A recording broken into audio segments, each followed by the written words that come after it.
was running my 770 earlier. This is one of my Lionel Berkshires. And I had it off the workbench to do a little bit of weathering touch-up and a few other things on it. And one thing I've been trying to do on the fleet of my Berkshire, or my fleet of Berkshires, is doing some super detailing up there along the front end. So you can see here, this is the 718, is an MTH Berk that I have.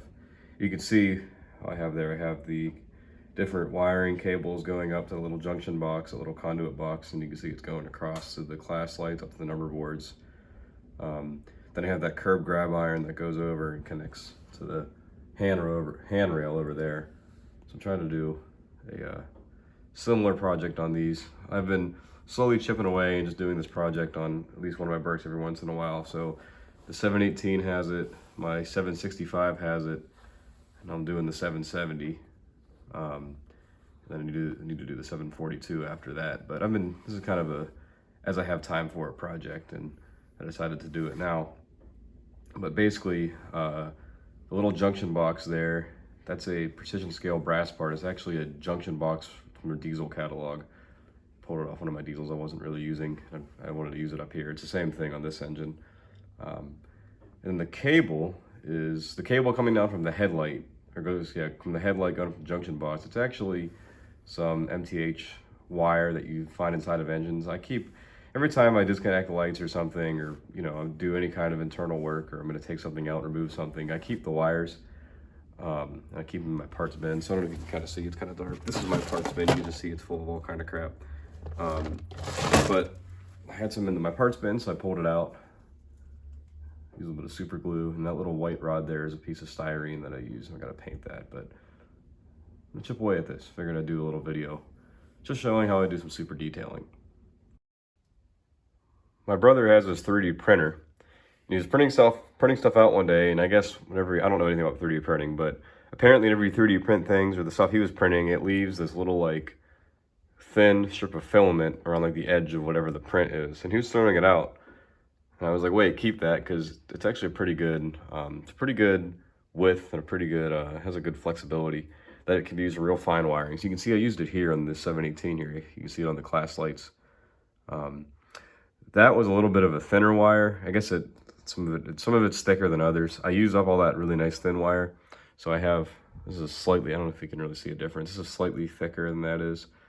I might try it. If I don't like that, I think I have some, I just bought this today. Yeah, here it is. I bought some piano wire. And this is for, whoops. I have some piano wire. Okay, anyway, as I was saying before, all that stuff fell off my workbench. Nothing big, I'll clean it up later. I bought some piano wire today. This is actually going to be for the lift bridge eventually. I'm going to put some piano wire to represent, or to have like the cables going between the two towers and the bridge. But there's probably enough of it I can use some of it now. You can see, whoops. It's pretty comparable to the styrene, or with the printer filament, whatever. I don't know, I'm going to try. I think I'm going to keep using the filament. Well, I don't know. I think I'm going to use the piano wire just to see how it looks. All right, well, I'm using these little like kid scissors, and they're not nearly strong enough to cut through piano wire or whatever that is, so I'm just going to use a styrene instead. Anyway, I don't know if I said this before. I think I did. I'm going to use it coming off of this cable here and then going up to the number boards and down to the class lights. So I'm just going to a little bit of dab of super glue to the end of this, and then it's just kind of a matter of running it up to where it needs to go, gluing it up in there. Then I'll save painting for last. This video has to be so boring, and I apologize, but I cut out the strip of that printer filament. This is too thick, so I'm gonna go back to the old tried and true yarn. I use the yarn for a lot of stuff. I used it on the pull cord here and the whistle in this engine. I used it on the 765. I used the yarn for the little number board cables or whatever. It's not my favorite thing to use, but at this point I don't have anything else to do, and I want to get this project done. So we're gonna use yarn instead. So this is just like some little, I don't know, like very thin yarn. I'm running low on it. You can get this like Joann Fabrics, but I'm gonna use this. Nice thing about yarn is how easy it bends. Like over here with the plastic, it was kind of a hassle to get it to bend and stay in the right place, while I waited for the glue to dry. I mean, it's string, so the yarn really is easy to get in. I wish that, these giant actual, you know, the light cables for the real light weren't here. Kind of kills the effect, but it does look nice. I mean, I think this looks pretty good. One thing I actually did on here, in the number boards, because you see the Lionel has the big stuff going up to the number boards, you can kind of see them right there.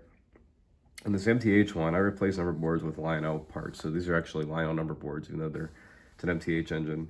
And when I did that, I just removed the lights from the number boards on here for that reason. And I don't like how they look. I don't really care about lighted number boards in the first place. So I actually removed them. You can see how it looks a little more realistic when they're going up into the number board. So here I'm just gonna kind of have to work around it, but it's fine. In fact, here I think I might actually use, looking at pictures, I think it is a slightly thicker wire that connects up to the goes up to the number board. So I think I might I'll use some more of the headlight wire, some more of this.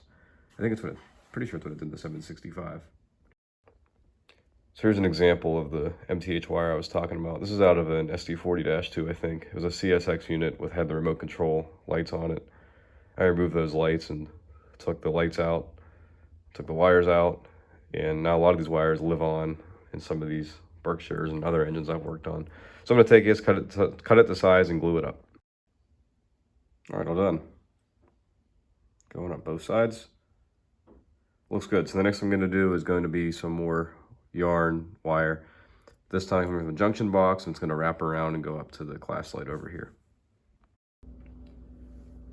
Okay, so it's like 2 hours later, and I was gonna continue filming this, but then I decided to change my mind. I think this wouldn't be a very interesting video. But I finished up the project, and we'll do a follow-up video. I might post this, so if you're watching this, I guess I posted it. But anyway, here's the follow-up. Here's the completed project here. See, I have the junction box right here. I have the wire coming out of the headlight. Then I have the bar coming across behind the Mars light, connects over to here, and you have another wire going up to the class light, and one going up to the number board. And then a modification that some of these Berkshires got, not all of them had, but they had the addition of this curved grab iron that came off of the junction box and went over and connected up to this grab iron over here. Most of my engines have it or applicable. Like the 770 has it, the 718 you can see has it as well. The 765 has it. I gotta look at the 742 when I eventually do that one to see if that one has it as well. But most of my Berkshires have this little modification. But overall, I think it looks really good. You know, up close, it really enhances the look of the engine. From a distance, it enhances the look of the engine just by, you know, just small things. In my opinion, really make a big difference. Makes the engine look better. Kind of gets it away from that stock appearance. Because this engine actually started life as a 759. If you've seen my 759 video, this is the 759. Looks obviously a little bit different now, but you know, I really enjoy this kind of stuff, and I implore you to do this kind of stuff on your engines as well. As I say 1,000 times, I said in every other video I probably made, prototype pictures, everything. This is all based off prototype photos. Like, I don't know, I mean, I'm assuming it's all for lighting, but I don't know exactly what all this stuff is for. I just model what I see in pictures, and it works out pretty well for me. So anyway, thanks for watching. You know, pretty basic video. Hope you learned something, or inspired, or just enjoyed it. Anyway, I'll see you in the next one. Bye.